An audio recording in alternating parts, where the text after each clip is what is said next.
Welcome to the physics class. आज के video का टॉपिक है आरटीएम नागपुर यूनिवर्सिटी के तहत BSc second year semester 4 physics paper 1 unit 4 laser के ऊपर एमसीक्यूज और उसके आंसर्स दिखेंगे। एग्जाम के कुछ इंस्ट्रक्शंस है जो कि यूनिवर्सिटी जो भी एग्जाम लेने वाली है वो offline multiple choice question format में होगी। एग्जाम जो भी कंडक्ट होने वाले है वो होम सेंटर या फिर खुद के कॉलेज में होगी। जो भी क्वेश्चन पेपर होगा वो उसमें 50 क्वेश्चंस होंगे। आउट ऑफ 40 क्वेश्चंस आपको सॉल्व करने होंगे। हर एक क्वेश्चन 2 मार्क के लिए पूछा जाएगा। एग्जाम का जो टाइम ड्यूरेशन होगा वो 90 मिनट या फिर 1.5 घंटे का होगा। जो भी करेक्ट आंसर होगा उसके सामने हमको राइट मार्क करना होगा। Question number 1, which emission has monochromatic radiation? Option A stimulated emission, option B spontaneous emission, option C non-radiative transition, option D stimulated absorption. Correct answer is option A stimulated emission. Initially जब atom excited state में होता है तो atom photon को absorb कर लेता है और जंप करता है हायर एक्साइटेड एनर्जी लेवल से ground state energy level by emitting photon. This process is called as the stimulated emission. Question 2, laser is abbreviation used for option A light amplification by spontaneous emission of radiation, option B light absorption by stimulated emission of radiation, option C name of scientist, option D light amplification by stimulated emission of radiation. Correct answer is option D light amplification by stimulated emission of radiation. Question 3, presence of metastable state is essential for option A stimulated emission, option B spontaneous emission, option C non-radiative transition, option D stimulated absorption. Correct answer is option A stimulated emission. किसी भी atom में ground state होती है और excited state होती है। Excited state के लिए जो इलेक्ट्रॉन के लिए जो भी लाइफ टाइम होता है तो 10⁻⁻8 सेकंड तक ही एक्साइटेड स्टेट पर वो रह सकते हैं। उसके बाद में वो जो भी इलेक्ट्रॉन्स होते हैं ग्राउंड स्टेट पे जंप करते हैं by emitting absorb radiation. Whereas the metastable state ऐसे स्टेट्स होते हैं, ऐसे एनर्जी स्टेट्स होते हैं जहां पर इलेक्ट्रॉन मैक्सिमम टाइम तक रह सकता है, जो कि टाइम 10⁻³ सेकंड तक इतना ज़्यादा देर तक वो रह सकते हैं। और यही मेटास्टेबल स्टेट लेजर फॉर्म करने के लिए काम में आती है। Question 4, which emission has a broad spectrum and many wavelength? Option A stimulated emission, option B spontaneous emission, option C both A and B, option D none of these. Correct answer is option B spontaneous emission. Spontaneous emission की case में क्या होता है कि जब भी initial condition में atom excited state में होता है तो सडनली आफ्टर 10⁻⁻8 सेकंड के बाद में जंप करता है ग्राउंड स्टेट लेवल पे by emitting a photon. This process is known as the spontaneous emission. Question 5, average life of an atom in an excited state is option A 10⁻⁻7 second, option B 10⁻⁸ second, option C 10⁻⁹ second, option D 10⁻⁹ second. Correct answer is option A 10⁻⁷ second. यहाँ पर किसी भी atom में ground state level और excited state levels होते हैं। तो जब भी एटम ग्राउंड स्टेट में होता है तो वो एनर्जी को एब्जॉर्ब कर लेता है और ग्राउंड स्टेट लेवल पर जंप करता है। एक्साइटेड ग्राउंड स्टेट लेवल से एक्साइटेड लेवल पर जंप करता है। एक्साइटेड स्टेट लेवल पर इलेक्ट्रॉन 10⁻⁷ सेकंड तक इतने शॉर्ट टाइम तक ही सर्वाइव कर पाता है।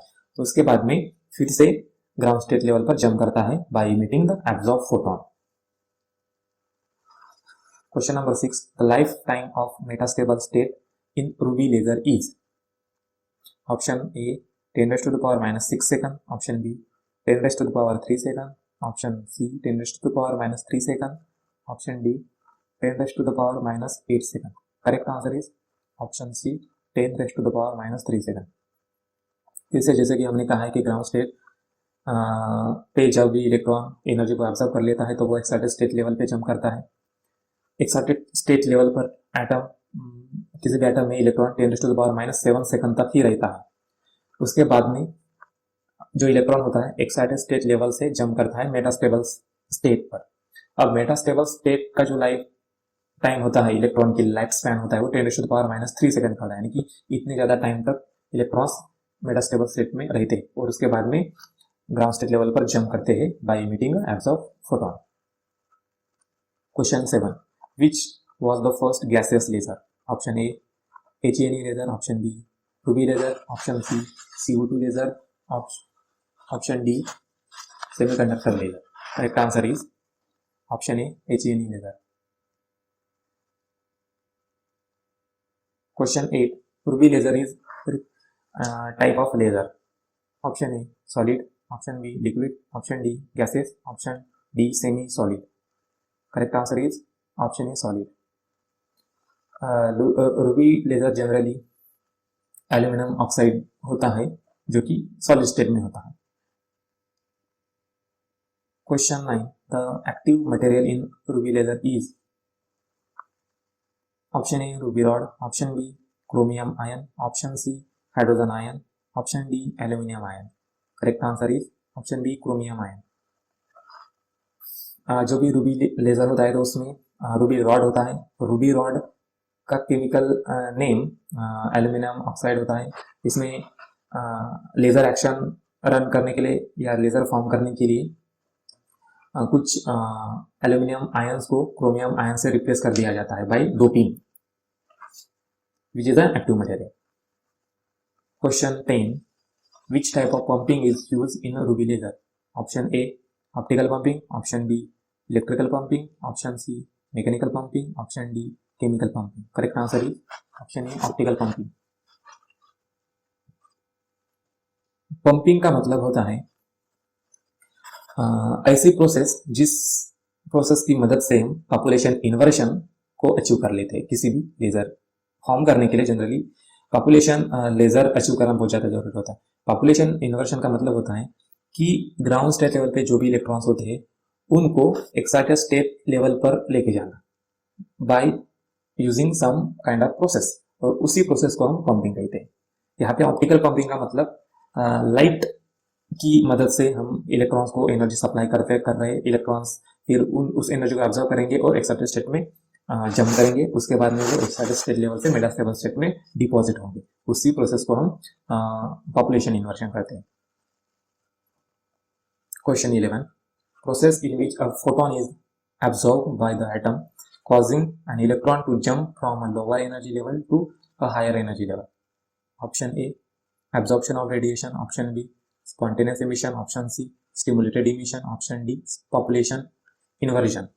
Correct answer is absorption of radiation.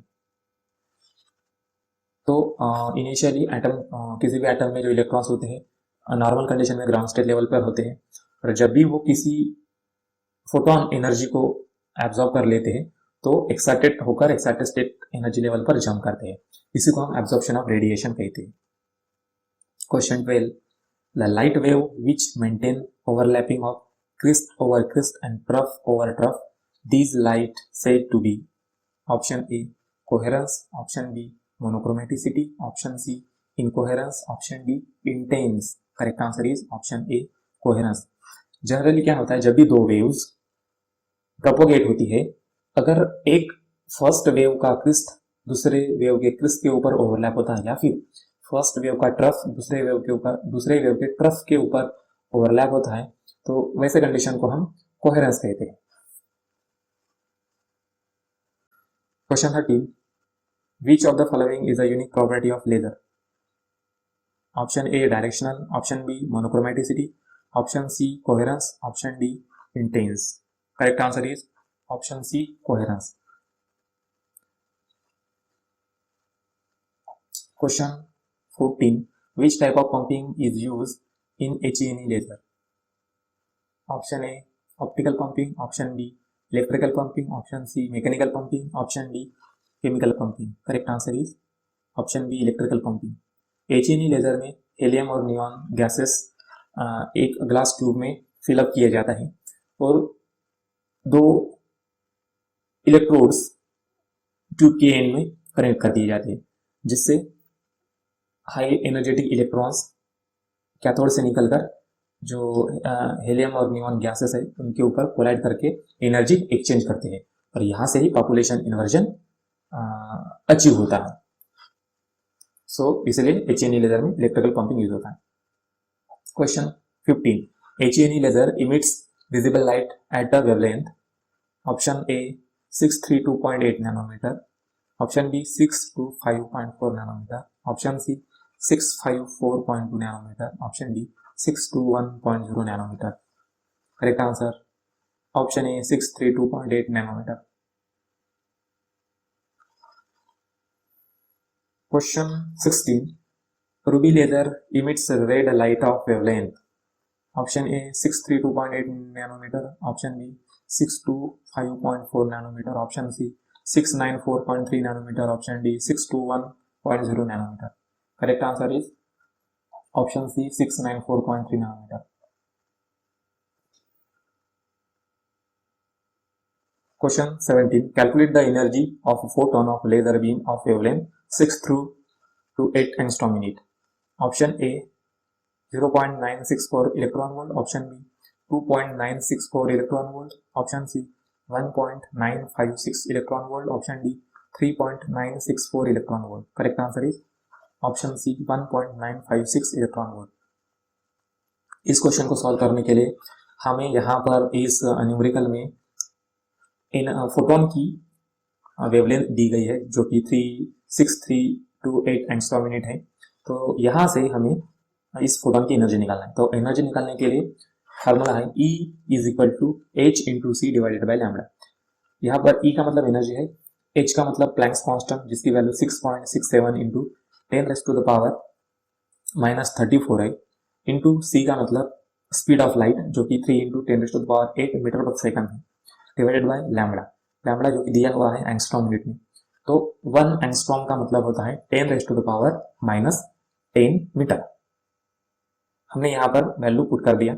अब जब इसे सॉल्व कर देंगे तो हमें जो भी एनर्जी है वो 3.12 into 10 to the power -19 joule में मिलेगी। अब हमें इस जूल को इलेक्ट्रॉन वोल्ट में कन्वर्ट करना है। तो हम इस जूल को जो कि एनर्जी है in the unit of joule, इसे डिवाइड कर देंगे 1.6 into 10 to the power -19 coulomb जो कि एक इलेक्ट्रॉन का चार्ज है। इससे हम डिवाइड कर देंगे तो फाइनली जो भी एनर्जी है वो होगी 1.956 इलेक्ट्रॉन वोल्ट।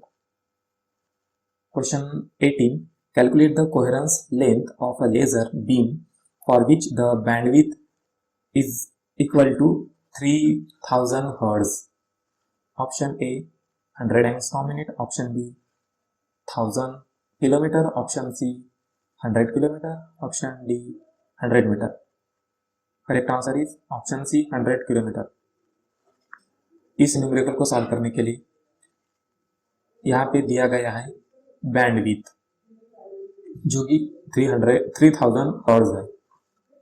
अब हमें कोहेरेंस टाइम, कोहेरेंस लेंथ निकालना है। अब कोहेरेंस लेंथ का फार्मूला है L, capital L is equal to C into tau. Tau का मतलब होता है कोहेरेंस टाइम। अब कोहेरेंस टाइम का फार्मूला है tau is equal to 1 upon delta nu. Delta nu का मतलब होता है बैंडविड्थ। तो यहाँ पर बैंडविड्थ दिया है 3000 हर्ट्ज। हर्ट्ज को हम 1 बाय सेकंड भी लिख सकते हैं क्योंकि वो फ्रीक्वेंसी का यूनिट है। ये तो हम यहाँ पे जब इसको सॉल्व कर देंगे तो हमें टाइम मिलेगा 1 डिवाइडेड बाय 3000 सेकंड टाइम। तो अब ये टाउ को हम इस कोहेरेंस लेंथ के फॉर्मूले में पुट कर देंगे। Capital L is equal to C into tau. C का मतलब speed of light which is 3 into 10 to the power 8 meter per second into tau की वैल्यू जो कि हमने कैलकुलेट कर दिया जो कि 1 डिवाइडेड बाय 3000 है। जब इसे सॉल्व कर देंगे तो हमें मिलेगा कैपिटल L यानी कि coherence length is equal to 100 kilometre.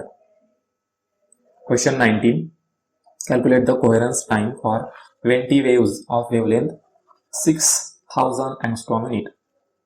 Option A 8.64 nanometer, option B 7.64 nanometer, option C 6.64 nanometer, option D 5.64 nanometer. Correct answer is option A 8.64 nanometer. इस न्यूमेरिकल को सॉल्व करने के लिए फिर से यहाँ पे वेवलेंथ दी गई है जो कि 6000 एंगस्ट्रॉम यूनिट है और ऐसे 20 वेव्स है। तो उनका कोहेरेंस टाइम क्या होगा? तो कोहेरेंस टाइम का मतलब होता है कि जो भी वेव्स होंगे तो कितने टाइम तक वो कोहेरेंस रहेगी। कोहेरेंस का मतलब होता है कि एक वेव का क्रिस्ट दूसरे वेव के क्रिस्ट के ऊपर ओवरलैप होना, या फिर एक वेव का ट्रफ दूसरे वेव के ट्रफ के ऊपर ओवरलैप होना, इसी को हम कोहेरेंस कहते हैं। कोहेरेंस लेंथ का मतलब होता है कि कितने डिस्टेंस तक वो जो भी दो वेव्स है वो कोहेरेंस रहते हैं, यानी कि ओवरलैप रहते हैं, इसी को हम कोहेरेंस लेंथ कहते हैं। कोहेरेंस लेंथ का फार्मूला है capital L equal to n into lambda. n का मतलब होता है नंबर ऑफ वेव्स, कितने वेव्स है, यहाँ पे 20 वेव्स है, हर एक की वेवलेंथ है 6000 एंगस्ट्रॉम। यहाँ पे पुट कर देंगे, इसे सॉल्व कर देंगे तो हमें कोहेरेंस लेंथ मिल जाएगी इन टर्म ऑफ मीटर। अब कोहेरेंस टाइम निकालने के लिए फार्मूला है tau is equal to capital L divided by C. Capital L तो हमने कैलकुलेट कर दिया है, वो जैसे कि वैसा लिख देंगे। अब C का मतलब होता है स्पीड ऑफ लाइट, वो भी हम वैल्यू यहाँ पर पुट कर देंगे और इसे सॉल्व करेंगे तो फाइनली हमें मिलेगा टाउ यानी कि कोहेरेंस टाइम 0.4 सेकंड। यहाँ पर नोट है, अब जो भी हमने न्यूमेरिकल सॉल्व किया है, तो अगर सपोज किसी न्यूमेरिकल में बैंडविड्थ दी गई होगी और आपको कोहेरेंस लेंथ निकालना होगा, तो आप कोहेरेंस लेंथ का फार्मूला ये वाला यूज कर सकते हैं, capital L is equal to capital C into tau. Capital C का मतलब स्पीड ऑफ लाइट है और टाउ का मतलब कोहेरेंस टाइम है। यहाँ पर कोहेरेंस टाइम निकालने के लिए फिर से फार्मूला है टाउ इज इक्वल टू 1/डेल्टा न्यू। अगर किसी न्यूमेरिकल में वेवलेंथ दी गई है या फिर फ्रीक्वेंसी दी गई है और आपको एनर्जी फाइंड आउट करना होगा, तो उसके लिए फार्मूला है E is equal to H into nu. E यानी कि energy, H is the Planck's constant, nu is the frequency. अब इस न्यू को यानी कि फ्रीक्वेंसी को हम लैम्बडा के फॉर्म में भी लिख सकते हैं, जो कि E is equal to H into C by lambda है। C is the speed of light और lambda is the wavelength.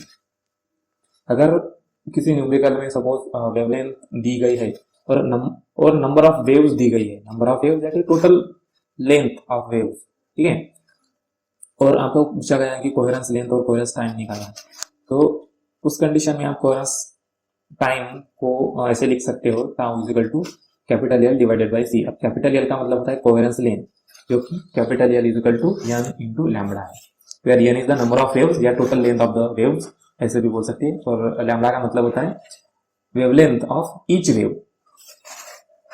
Thank you.